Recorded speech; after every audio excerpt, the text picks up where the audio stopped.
Hey, welcome back, guys. Welcome back to Historic Headstones Norfolk. We are going to be talking about Evelyn T. Butts, the famous civil rights leader.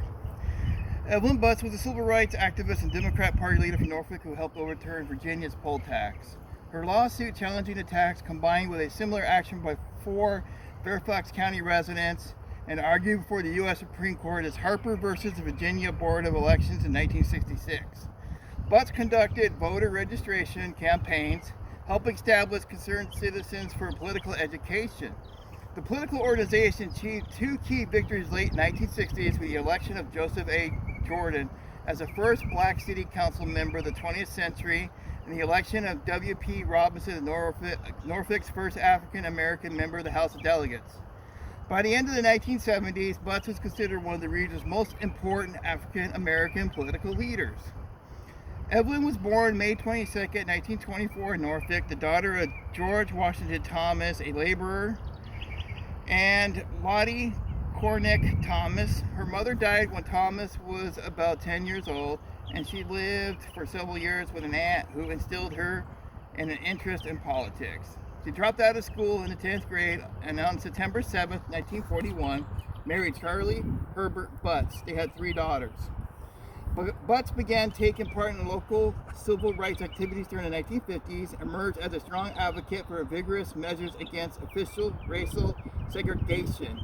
As the president of the Oakwood Civic League, she helped persuade Norfolk to erect Rosemont Middle School so that children from the neighborhood would not have to ride the bus to a segregated school across town.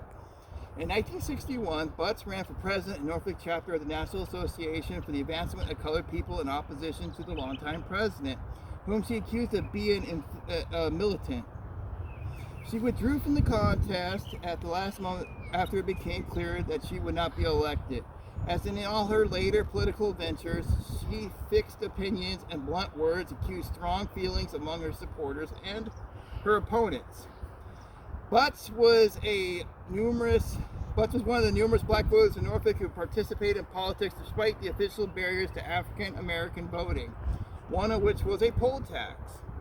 At the end of November 1963, she had Norfolk attorney Joseph A. Jordan file suit in federal court against Governor Harrison and several Norfolk officials, charging that the provisions in the Virginia Constitution in 1902 and related state laws requiring a payment of the poll tax as voter registration violated the U.S. Constitution. Butts' suit asserted that the poll tax placed an undue financial burden on the suffrage, and that inasmuch as a larger portion of African Americans than whites could not afford to pay the poll tax.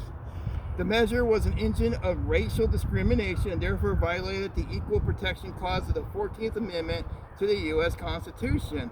Butts persuaded her case all the way to the U.S. Supreme Court. The presiding judge of the U.S. Court of Appeals for the Fourth Circuit referred Butts and Harper's cases to the 3-judge panel, which dismissed Butts' suit in May 1964 for the failure to prosecute the case with due diligence. The next week, Butts refiled an almost identical suit in the U.S. District Court, but because of this initial setback and because the Butts lawyers had to overcome objections that the Office of Virginia's Attorney General lodged against her suit, her case reached the judges later than Harper's. The combined cases were therefore heard under the style Harper versus Virginia State Board of Elections. The judge heard the arguments. Whoops, the wind is playing havoc with me right now. Heard the arguments in Alexandria on October 21st, 1964, and on November 12th, adhering to the precedents that the U.S. Supreme Court had established in the 1930s, upheld the constitutionality of the poll tax. Harper's attorneys almost immediately appealed to the U.S. Supreme Court. Butts' lawyers, by contrast, lacked the financial resources of the ACLU and did not file their appeal until later, so the style of the combined action remained unchanged. Before the cases were argued, the Attorney General of the United States filed a separate suit against Virginia, charging the poll tax as illegal under the new Voting Rights Act of 1965. Harper and Butts' cases were argued together on January 24th and 25th, 1966. The Solicitor General of the United States, Thurgood Marshall, filed a brief and also presented oral arguments against the poll tax. And on March 24th, 1966, the Supreme Court ruled that the poll tax was unconstitutional, as Butts had originally charged. Decision ended more than 60 years of use of the poll tax to make it difficult for African Americans and poor people to vote. Butts conducted voter registration campaigns in Norfolk, first in her own Oakwood neighborhood and then citywide. She helped to found the Concerned Citizens for Political Education. It's an African American political organization in Norfolk during the 1970s. Though registration drives, political education, endorsements, and working at the polls, Concerned Citizens in 1968 helped elect Joseph Jordan to Norfolk City Council, its first African American member in the 20th century.